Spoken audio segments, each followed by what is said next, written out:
Hey, I know we're running a little late on Brunch with Brian, but we're here today. So hopefully you're still hanging out and with us on Brunch with Brian. Yeah, what a big night last night for our Phoenix Suns. That was very cool. I don't know if you're a basketball fan at all, but when we were actually like the worst last year. We went from being one of the worst teams with the worst records to now going to the finals as of last night. So I don't know if you're a sports fan or not, but or a basketball fan or not, but I'm a big basketball fan, as you can see with the Suns. I used to follow them way back when Charles Barkley was taking us to the finals, and we haven't been there since 1993 and never won, so it sure would be great. And Chris Paul is a really great story around all this. Guys, I have a couple of things to talk to you about today, and I wanted to talk to you about what if we lost? What if we go to the playoffs? What if we go to the finals and lose? It's going to be hard. And so there's tough things that you deal with in your life, and there's disappointments. And there's three ways to deal with them.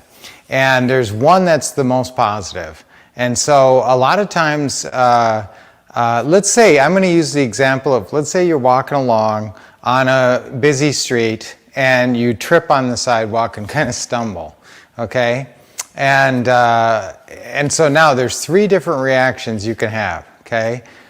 You can kind of feel like embarrassed and sad and, oh, I did, and it kind of embarrassed, like, and then there's another reaction where you kind of get mad and you say, whoa, what the heck? What is that crack there for? You're looking at the crack, daggone it, why don't they fix these streets? So it's either kind of sad over your loss or what went wrong, or you're mad, you get mad. Now, guys use anger a lot. Instead of crying, they just get mad because it makes you feel more powerful for sure than just, skulking away sadly.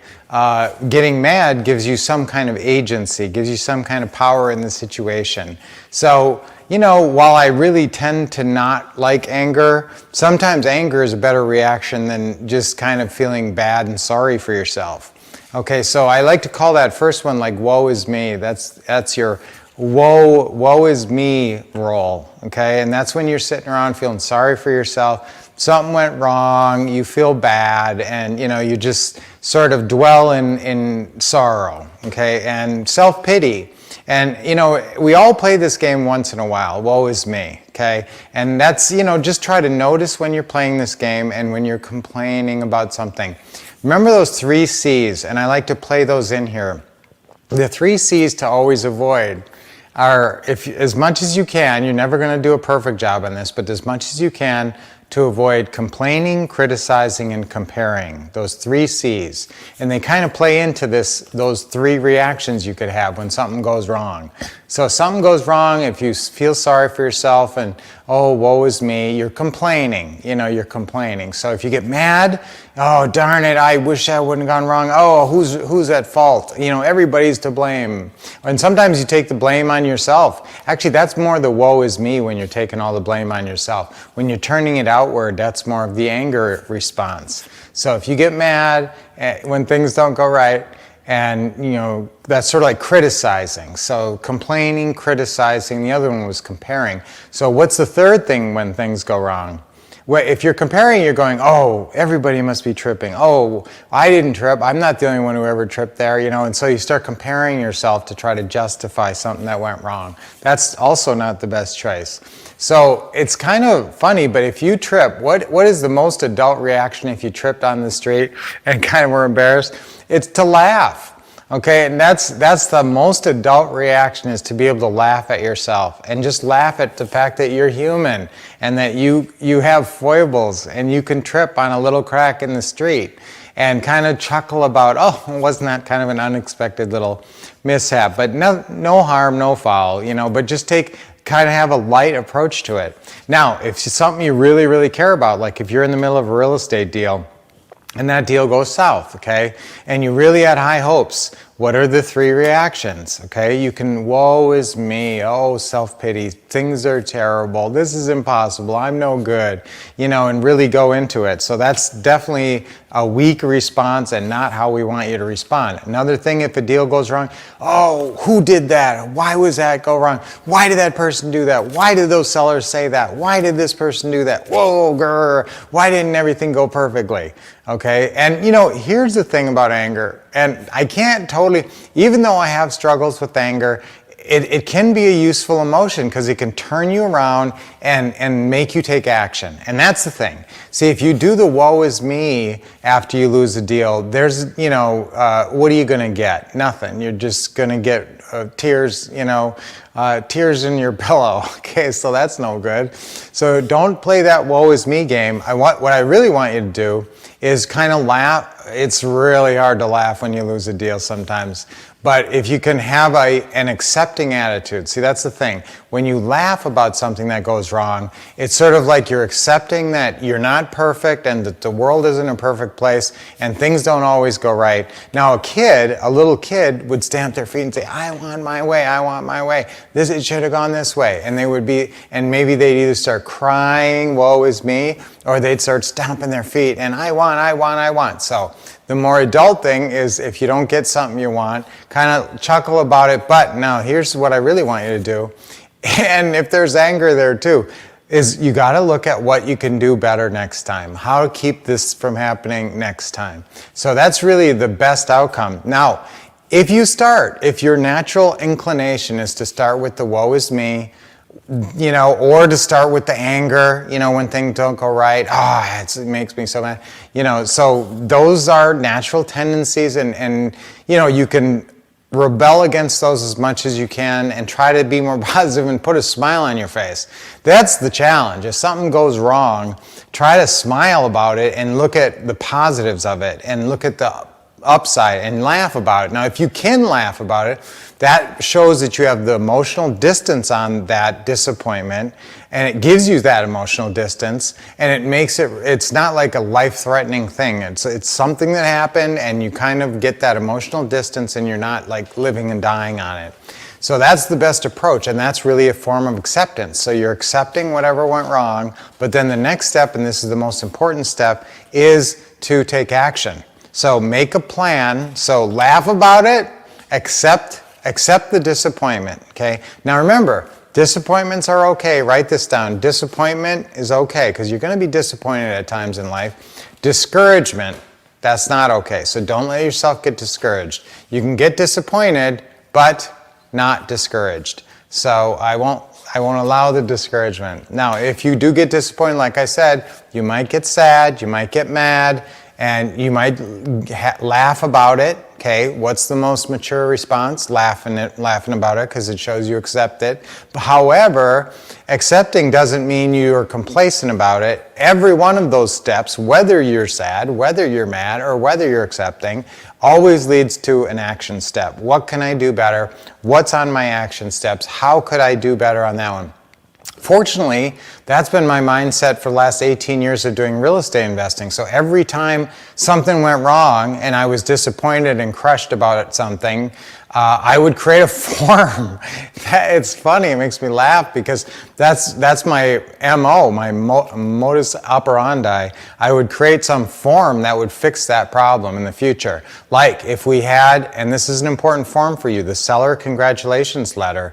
It's in your what to say and what to do forms on our member website. So once you get that, you give that to the seller at the close when you're at their house doing the deal meeting, or if you're doing a virtual deal meeting, you make sure to send it to them right after.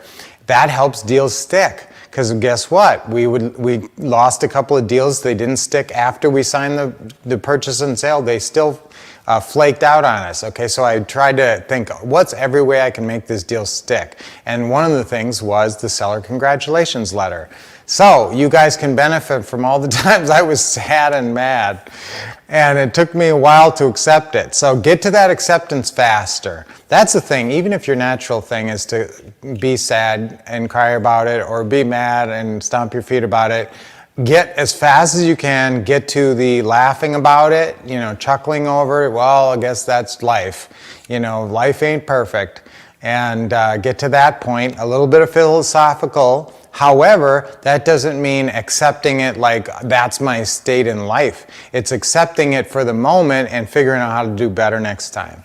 So I went a lot deeper into that than I had originally intended. However, that's a really important topic, guys, because it's so integral to how you handle disappointment. And there's always disappointment in life, and there's disappointment in home investing. And if you let the disappointment make you discouraged, what's going to happen? You're going to quit. You're going to quit and go try to do something else that's not as lucrative as the pretty house creative financing business. So I like to talk about things. It's International Joke Day today. And it's also American Zoo Day, so maybe you can go to a zoo and tell a joke. It's Canada Day, and it's postal workers. We love Canadians, eh? Because I grew up in Minnesota, played hockey, I was an honorary Canadian. Gettysburg happened in 1863. So since it's International Joke Day, how do I get away without telling a joke? So this family decides to go to this new zoo. Okay, so they go to the zoo, but the zoo only has one animal, a dog. It's a Shih Tzu.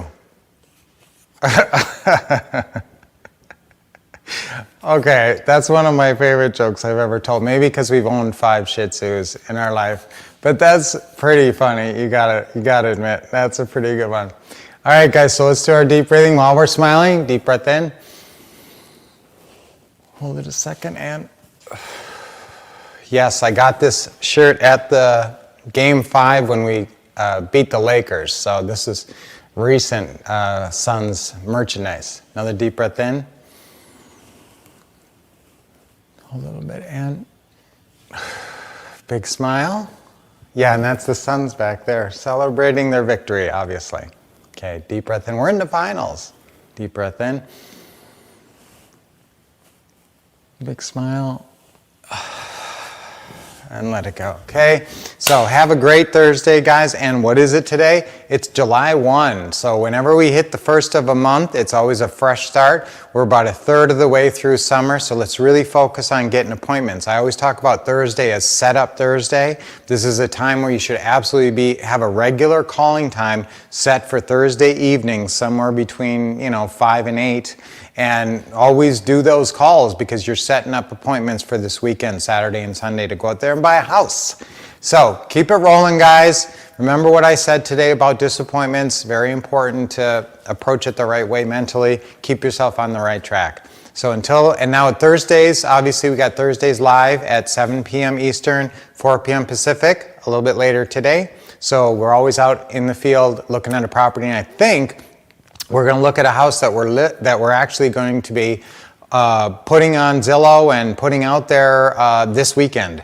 So I think we're just getting this house ready, and I think the plan is to put it out there this weekend. So maybe Lynette will go by and we'll see what we have to do to get that house the final touches. And you guys can help us look through it and say, well, you should do this, and staging and stuff. So we'll see where the house is at. Hopefully it's ready, because we're planning on doing a big deal this weekend. So until we see it on Thursdays live, keep expecting success, getting awesome training, and the right mental programming like we did today.